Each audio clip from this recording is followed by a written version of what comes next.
Thespians! Hello!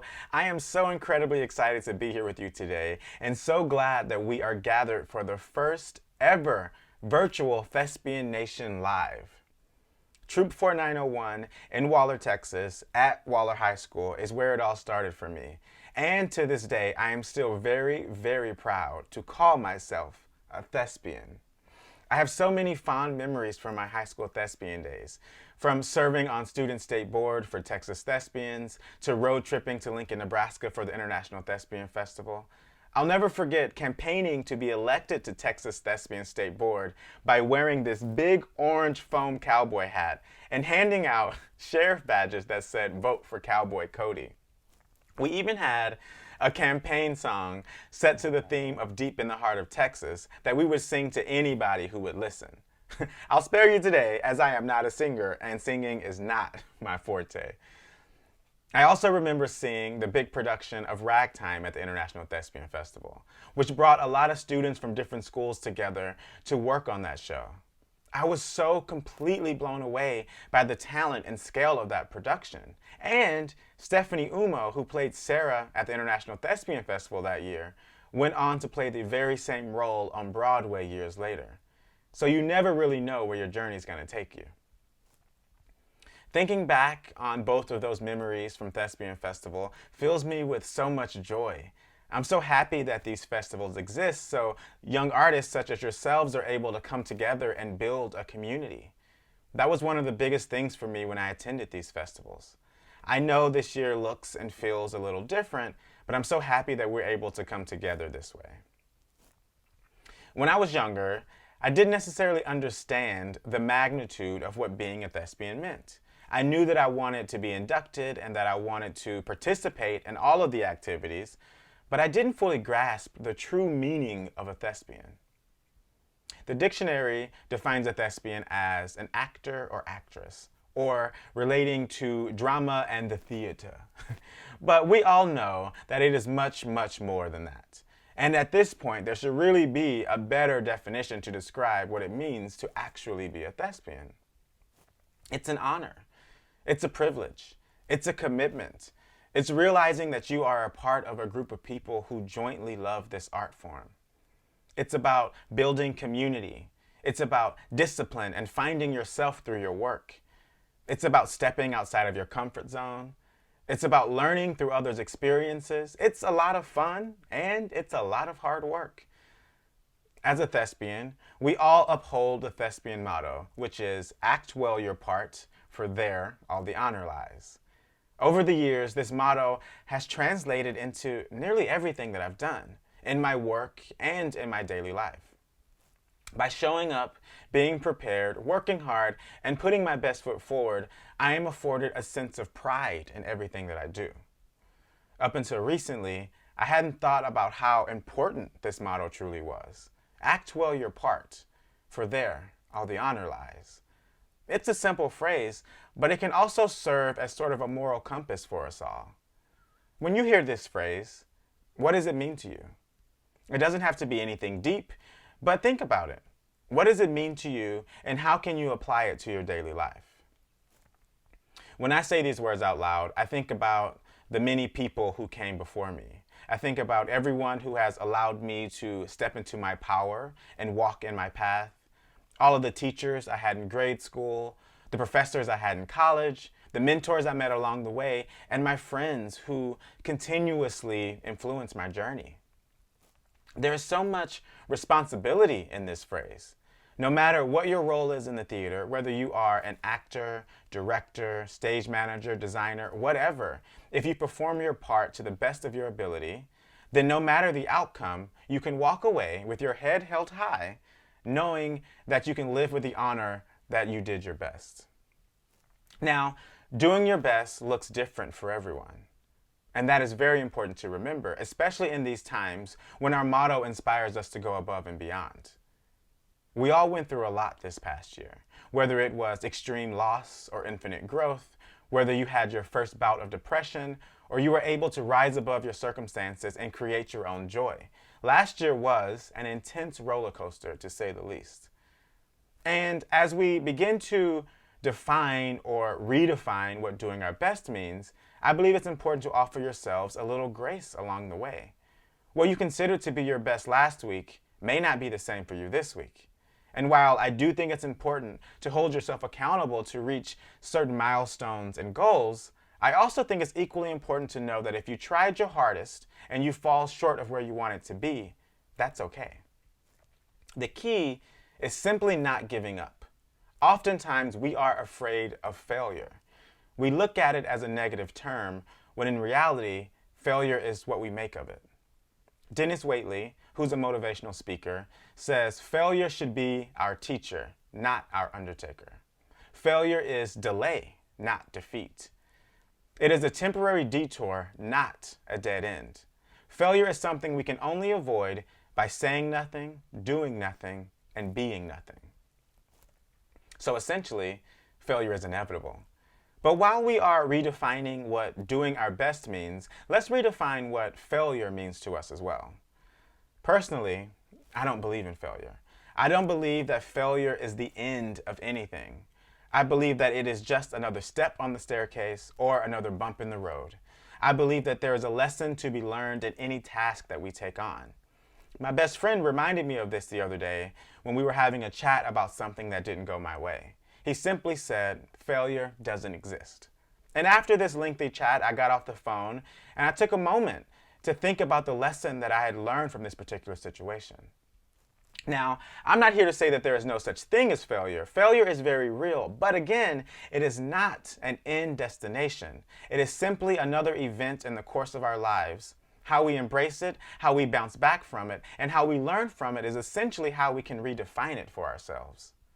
Failure is an opportunity to learn. It is an event that happens to us, not a personality characteristic, and that is very important that we separate the two. I'm aware that some of you may be feeling as if our current moment has been one big missed opportunity. Whether that means canceled school performances, festivals not being in person, having to awkwardly sing or dance in your living room, wearing masks and not being able to fully interact with people. Whatever the case may be, I would like to remind you that passion can bloom in adversity. The way we view failure and our path in life is often formed by three things: attitude, purpose, and passion. Passion drives everything in our lives. It fuels our actions and who we want to be.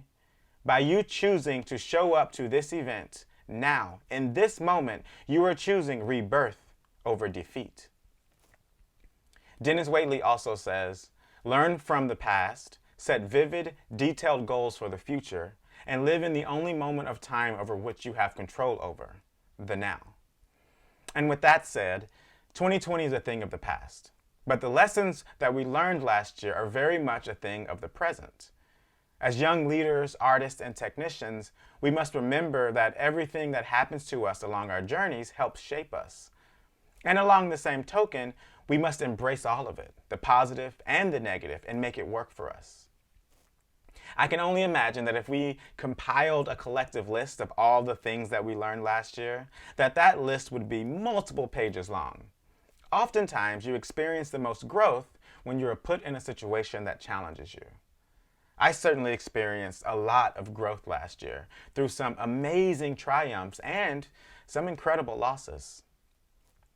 In September, I took a leap of faith and launched a scholarship program for BIPOC students studying non-performance related degrees. As a stage manager of color, it is extremely important to me that your generation and the ones to come after you are able to see themselves represented in this industry. I didn't have that luxury. I rarely saw another Black stage manager or designer or director or producer to look up to. I didn't know many people in the field who looked like me that I could call upon for mentorship. This issue has been something that has been on my mind for a large portion of my journey. It remained in the back of my mind throughout the years, but I had no idea how to be a part of the solution. And that is what essentially pushed me to dream up the idea of starting this scholarship program. And in the process of launching the program, the self-doubt started to kick in. I started to second guess myself, and I almost made myself believe that I couldn't do it. and that it wasn't necessary. So I had to silence my inner saboteur. I had to silence the little voice in my head saying, what if I fail? What if no one supports this? You're in over your head. You don't have the resources to do this. And I finally silenced that voice and I put some action behind my dreams. I stopped giving power to the what if I fail and began to give power to the what if it all works out as it should. Instead of accepting defeat or fearing failure, I learned from those missteps and kept moving forward. And in those moments when my goals felt too far out of reach, I went back to my why. That is one of the biggest questions I ask myself when I'm setting goals or dreaming about the future, is why. My why must be strong enough to motivate and inspire me to keep going until I can't go any further. And that was a moment where I had to check in with myself. I had to revisit the notebook that listed all of the reasons why I felt this scholarship program was important. I had to remember conversations that I had and things that I had experienced. I had to dig deep and motivate myself to keep going. And as a result, by taking this leap of faith, by remembering my why, doing the best that I was able to do at that time and not shying away from whatever failure meant, I was able to launch this scholarship program. What started as a little dream or goal of mine turned into something much more than I could have ever imagined. I am proud to say that we just announced our first cohort of 15 scholars, and we're able to distribute $60,000 amongst them, as well as provide them with various mentorship opportunities. The beauty of dreaming is that the possibilities are endless, and that there are no restrictions or limitations to what we can achieve in our dreams. Our dreams should be big, they should be expansive, and you can absolutely reach your dreams if you give them a chance. What are some of your dreams? And more specifically, when you close your eyes and dream about the future of the theater, what does that look like to you? I've been asked this question numerous times, and my answer varies every time.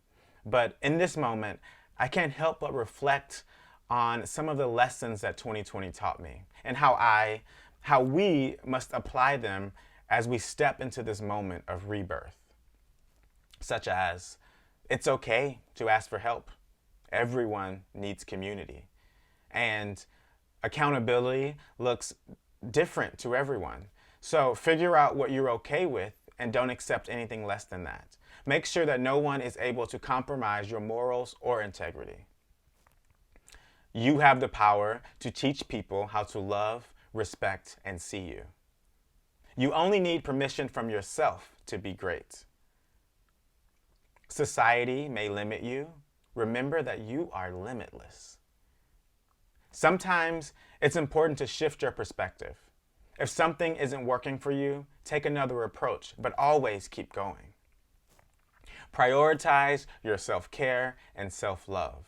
Show up for yourself as much as you may show up for others. Remember that your words have power and that you create your reality. What you speak, you create for yourself. So make sure you are speaking from an honest place of love. As you take space for yourself, make space for others. Hold space for them. Be kind to yourself. Be kind to others. And follow your gut. Trust your intuition. If something feels wrong, it probably is. If you feel like you need to speak up, then you probably should. And if you feel like you need to walk away, then maybe that's what you need to do. Right now, the industry is facing some huge challenges. Bouncing back from this pandemic, our collective isolation, and reconstructing systems and practices that currently don't serve everyone. This moment is a call to action. No matter what your passion is, this moment is begging us to learn from what we have experienced. It's going to take all of us to have some sort of personal or creative rebirth, acknowledgement, or reckoning. For some, it will be easy, and for some, it may be hard. The rebirth of our industry will be fueled by lessons you have learned and how you decide to move forward with them. I encourage you to turn these lessons into action. If that feels daunting, then lean on your peers, your classmates, your teachers. Ask questions, and then make sure you listen for the answer. Sometimes the answer may not be what you want to hear, but that doesn't make it any less worth hearing. And one last thing, I want to empower each and every one of you to find your magic, to find your power, and to find your voice. Know that you are enough just as you are in this very moment. Know that you shouldn't give power to anyone who makes you feel otherwise. You are the future of our industry. You are the future of our world. If the theater is where you want to be, that is where you belong. If your journey leads you somewhere else, that's okay too. But I believe that all of you are incredibly fortunate to identify as thespians, to be surrounded by this amazing community. Lean on that. Carry this badge with pride and never forget our cardinal phrase, the cardinal rule. Act well your part, for there all the honor lies. If you carry this phrase with you and you attack your work, your decisions, your relationships, your life with this in mind, you will succeed. And don't forget that you are currently thriving and surviving during this moment of worldwide and industry-wide shutdown. So when the world recovers, there will be very little that can slow you down. When you can find personal success during such difficult times, you will realize for yourselves that you are truly, truly unstoppable. Thank you so much for your time today, and I wish you all amazing success on your journeys. Thank you.